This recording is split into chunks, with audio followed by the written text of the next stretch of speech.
नमस्कार साथियों, स्वागत है आपका अपने चैनल नितेश पांडे में। अभी तक आपको रोमेश सर के द्वारा 3 क्लासेस विज्ञान की दी जा चुकी हैं। यदि आपने अभी तक नहीं देखी है प्लेलिस्ट, ऊपर आई बटन में टच करिए और तीनों वीडियो देखिए, उसके बाद यह वीडियो देखिए, तभी आप अच्छे से समझ पाएंगे। यदि आप चैनल पर नए हों, चैनल को सब्सक्राइब करें, वीडियो को लाइक करें और अपने कॉलेज के ग्रुप, डाइट के ग्रुप और दोस्तों के साथ ज़रूर शेयर करें। यह वीडियो आपके लिए आगामी परीक्षा के लिए लाभप्रद रहेगी। अब आपको आज लिखित नोट्स के द्वारा खनिज धातु एवं उनका निष्कर्षण के बारे में नोट्स दिए जाएंगे और आपको इस पर समझाया जाएगा। यदि आप टेलीग्राम वाले चैनल से नहीं जुड़े हैं, उससे जुड़िए, उसी पर आपको नोट्स भी दिए जाएंगे। चैनल का नाम है नितेश पांडे, उस पर आप जुड़िए। अब आपको रोमेश सर विज्ञान की क्लास पढ़ाएंगे। नमस्कार साथियों, मैं रोमेश शर्मा स्वागत करता हूं आपके अपने YouTube चैनल नितेश पांडे में। पिछली क्लास में मैंने पहला चैप्टर पढ़ाया था, अच्छे से डिस्कस किया गया था। इस बार दूसरा चैप्टर खनिज एवं धातु, अयस्क से धातु का निष्कर्षण, धातु व अधातु में अंतर। इस चैप्टर के जितने भी क्वेश्चन महत्वपूर्ण जो एग्जाम में ज्यादातर देखने को मिले हैं, उन सभी के बारे में हम डिस्कस करेंगे। पहली हेडिंग है धातु व अधातु में अंतर। धातु व अधातु में अंतर के अतिरिक्त कई सारे क्वेश्चन बन सकते हैं। धातु किसे कहते हैं, अधातु किसे कहते हैं, जैसे कई सारे क्वेश्चन बन सकते हैं। तो धातु व अधातु में अंतर देखेंगे। गुण के अकॉर्डिंग धातु व धातु में अंतर देखेंगे। पहला है पारदर्शिता। पारदर्शिता के अकॉर्डिंग धातुएं अपारदर्शी होती हैं, इनके आर पार नहीं देखा जा सकता। अधातुएं क्या होता है, पारदर्शी, अपारदर्शी और पारभासी तीनों होती हैं। किसी किसी अधातु में देखा जा सकता है, किसी किसी में नहीं देखा जा सकता, किसी किसी में आंशिक देखा जा सकता है, हल्का फुल्का दिखाई देता है। दूसरा पॉइंट है ध्वनि। ध्वनि क्या होता है, जब धातु किसी वस्तु से टकराती है तब एक प्रकार की ध्वनि उत्पन्न करती है। धातुएं अगर किसी वस्तु से टकराती हैं तो एक प्रकार की ध्वनि उत्पन्न करती हैं, जबकि अधातुएं कोई भी ध्वनि उत्पन्न नहीं करती हैं। तीसरा पॉइंट है घनत्व। धातुओं का घनत्व बहुत अधिक होता है, अधातुओं का घनत्व निम्न होता है। चौथा पॉइंट है गलनांक। गलनांक, धातुओं का गलनांक बहुत ही उच्च होता है, जबकि अधातुओं का गलनांक निम्न होता है। पांचवा पॉइंट है चालकता। सभी धातुएं चालक होती हैं, सुचालक होती हैं, इनमें विद्युत आसानी से प्रभावित की जाती है। जबकि अधातुओं में क्या होता है, ये कुचालक होती हैं, ग्रेफाइट और कार्बन को छोड़ करके इनमें विद्युत आसानी से प्रभावित नहीं की जा सकती है। 6 पॉइंट है अम्लों से क्रिया। धातुएं अम्ल के साथ क्रिया करके लवण बनाती हैं, जबकि अधातुएं अम्ल के साथ लवण नहीं बनाती हैं। इसी तरीके से अगर पूछा जाए क्वेश्चन धातु किसे कहते हैं, तो आप लिख सकते हैं धातुएं कठोर होती हैं, अपारदर्शी होती हैं, इनका घनत्व व गलनांक बहुत ही उच्च होता है, ये सुचालक होती हैं और लवण, अम्ल के साथ लवण बनाती हैं। अधातुएं किसे कहते हैं, अधातुओं में आप लिख सकते हैं अधातुएं ठोस, गैस, द्रव के रूप में पाई जाती हैं, इनमें ध्वनि नहीं उत्पन्न होती है, इनका गलनांक व घनत्व बहुत ही कम होता है, ये कुचालक होती हैं और अम्ल के साथ लवण नहीं बनाती हैं। फिर नेक्स्ट हेडिंग देखते हैं अयस्क क्या होते हैं। 2 परिभाषाएं दी गई हैं, जो आपको सबसे इजी लगे वो आप याद कर लीजिए।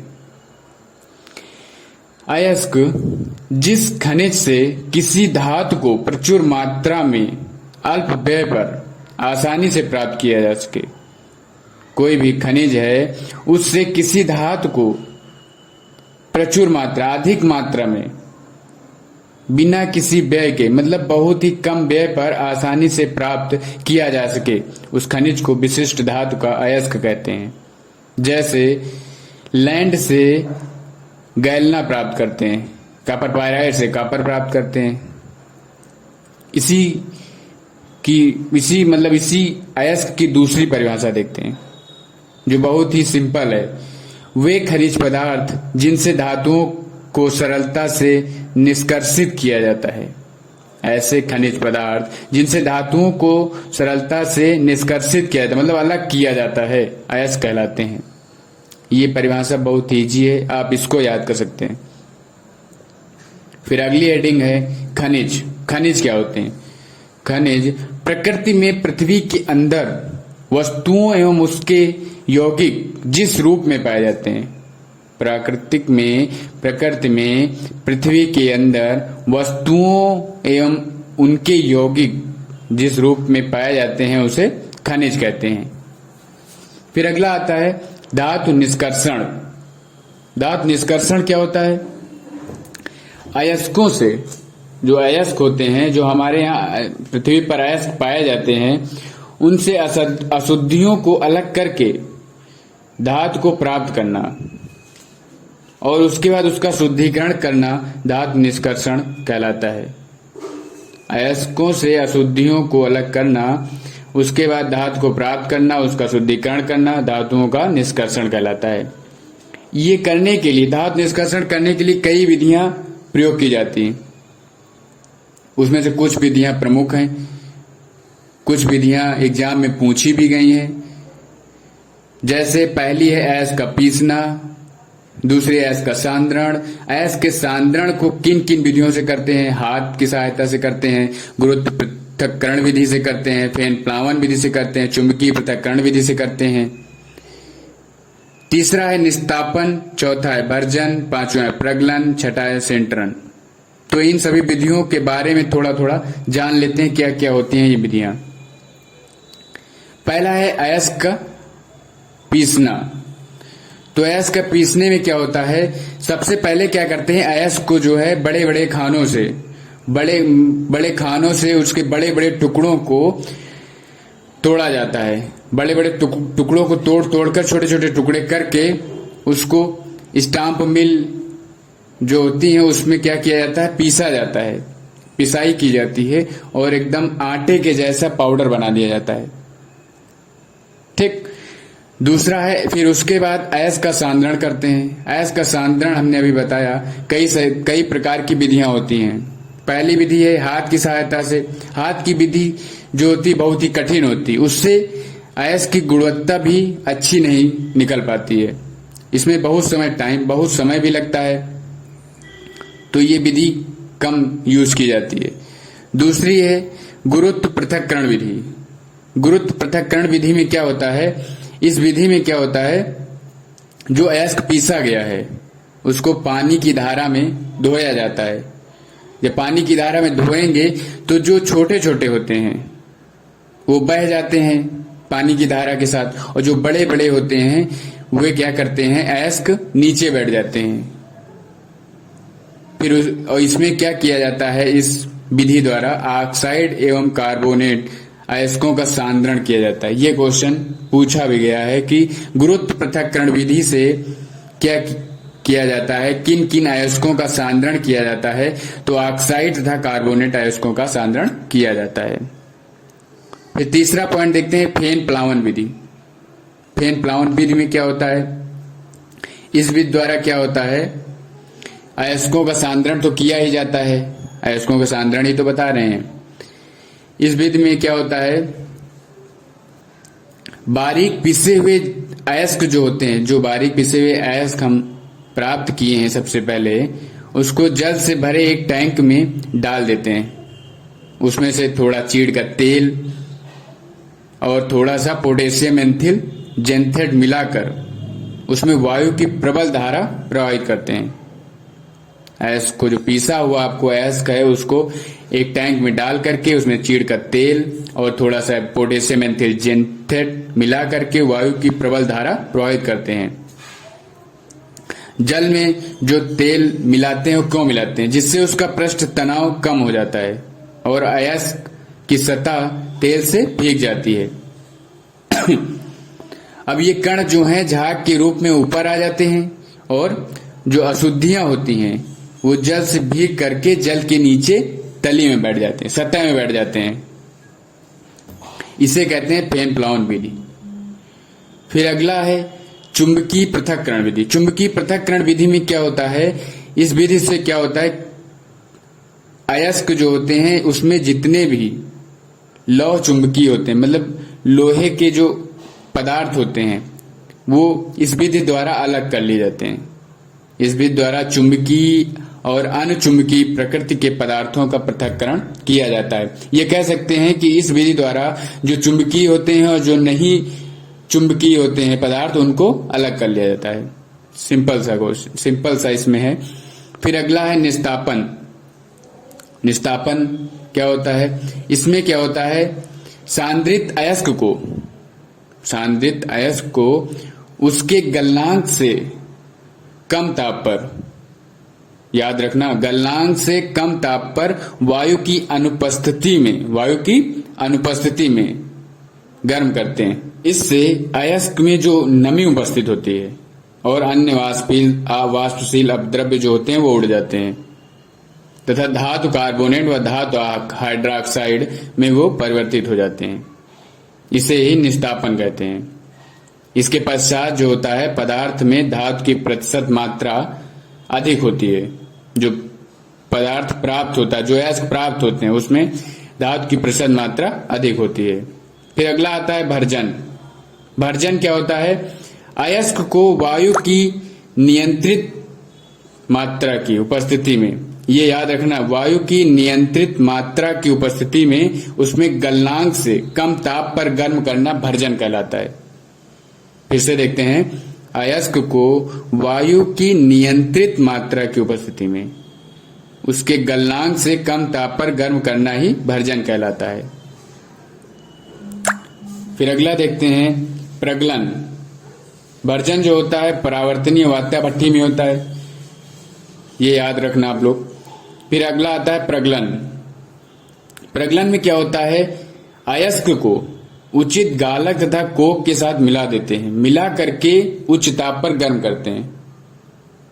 अयस्क को उचित गालक कोक के साथ मिला करके उच्च ताप पर गर्म करते हैं। इस क्रिया में क्या होता है, कोक जो होता है वो अपचायक का कार्य करता है और गालक अयस्क में उपस्थित अगलनीय गैंग के साथ क्रिया करके धातुमल बना लेता है। धातुमल जो होता है वो गलित अयस्क के ऊपर एक अलग परत के रूप में एकत्र हो जाता है और जिसे क्या करते हैं, निकास द्वार के द्वारा बाहर कर देते हैं। अब गालक क्या होता है, धातुमल क्या होता है, ये भी जान लेते हैं। अयस्क में उपस्थित अगलनीय अशुद्धियों को दूर करने के लिए प्रयोग किए गए पदार्थ, जो अशुद्धियां हैं उनको दूर करने के लिए जिस पदार्थ का प्रयोग करते हैं उसे गालक कहते हैं। और धातुमल क्या होता है, अशुद्धि व गालक की अभिक्रिया से बना पदार्थ, अशुद्धि व गालक की अभिक्रिया से बना पदार्थ धातुमल कहलाता है। ठीक है, अगर वीडियो पसंद आ रही हो तो लाइक, सब्सक्राइब और शेयर जरूर सभी के साथ करें, जिससे सभी आसानी से पढ़ सकें। फिर अगला है सिंटरन।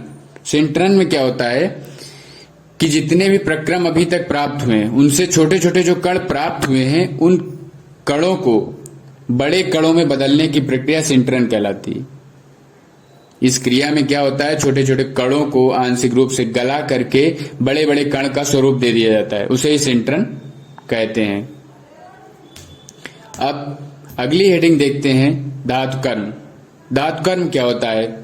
अयस्कों से धातुओं के निष्कर्षण तथा परिष्करण में शामिल समस्त प्रक्रम। अभी जितना भी अयस्क हमने किया है, अयस्कों का किया है, धातुओं का निष्कर्षण किया है, उसी को ही धातुकर्म कहते हैं। अयस्कों से धातुओं के निष्कर्षण तथा परिष्करण में शामिल समस्त प्रक्रमों को धातुकर्म कहते हैं।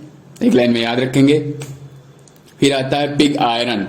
पिग आयरन क्या होता है? वात्या भट्ठी जो होती है उससे जो कच्चा लोहा हमें प्राप्त होता है उसे ही पिग आयरन कहते हैं। इसमें क्या होता है, 93% लोहा होता है, 4 से 4 से 5% कार्बन तथा शेष सल्फर, फास्फोरस, सिलिकॉन की आदि की अशुद्धियां इसमें उपस्थित होती हैं। इसका गलनांक बहुत ही कम होता है और ये भंगुर होता है। ये आप सिंपल सा याद रखेंगे। इसका प्रयोग कहाँ होता है? पाइप, स्टोरेज टंकी, टब होता है नहाने का, कूड़ादान आदि को बनाने में किया जाता है। सिंपल सी परिभाषा है, आप इसको आसानी से याद कर सकते हैं। फिर एक क्वेश्चन आपको देखने को मिलेगा, धातुओं का संक्षारण। धातुओं का संक्षारण भी 1-2 बार पूछा गया है। तो आइए देखते हैं धातुओं का संक्षारण क्या होता है। आपको पता होगा, जब कोई भी धातु संपर्क में आ जाती है, ऑक्सीजन या वायु की संपर्क में आ जाती है, तब उसकी सतह पर अवांछनीय पदार्थ ऑक्साइड, कार्बोनेट, सल्फेट आदि जम जाते हैं। इसे ही संक्षारण कहते हैं। जैसे लोहे पर जंग लगना, लोहे पर सल्फेट और सल्फाइड, कार्बोनेट आदि के सल्फाइड जो हैं उस पर चिपक जाते हैं, जिससे लोहे पर क्या हो जाती है? जंग लग जाती है। और इसी धातुओं को संक्षारण से बचाने के लिए कई सारे बचाव दिए गए हैं। पहला है पेंट का लेप लगाकर। किसी भी धातु, किसी भी लोहे की धातु को अगर संक्षारण से बचाना है तो उस पर पेंट कर दिया जाता है। दूसरा है ग्रीस या तेल लगा करके। कैंची है और सारे लोहे के औजार हैं जिस पर ग्रीस लगा करके उसे सुरक्षित किया जाता है। तीसरा है गैल्वेनीकरण, मतलब धातु चढ़ाना। इसमें क्या होता है? जस्ते का लिक्विड जो होता है उसमें धातु को डुबो दिया जाता है। जब धातु को डुबो देंगे तब उस पर एक पतली परत जस्ते की चढ़ जाती है। जब पतली परत चढ़ जाती है तब वो संक्षारित रहती है, सुरक्षित रहती है। चौथा है विद्युत लेपन।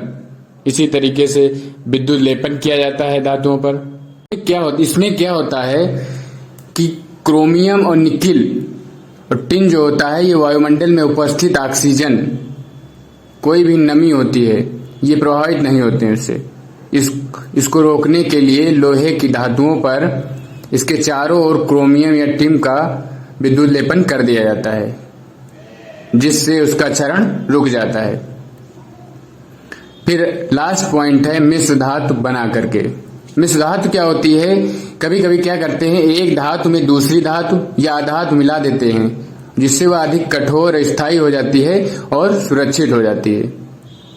जैसे स्टेनलेस स्टील होती है, उसमें लोहा तथा कार्बन मिलाया जाता है तो स्टेनलेस स्टील तैयार हो जाती है, जिसे आसानी से कोई भी ऑक्साइड नहीं चिपक पाता, मतलब संक्षारित नहीं होती है।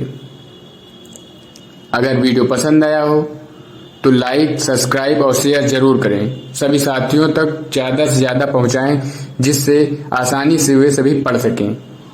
और इसकी PDF आपको डिस्क्रिप्शन में लिंक दी गई है, उससे जा करके आप टेलीग्राम चैनल से ऐड हो करके प्राप्त कर सकते हैं।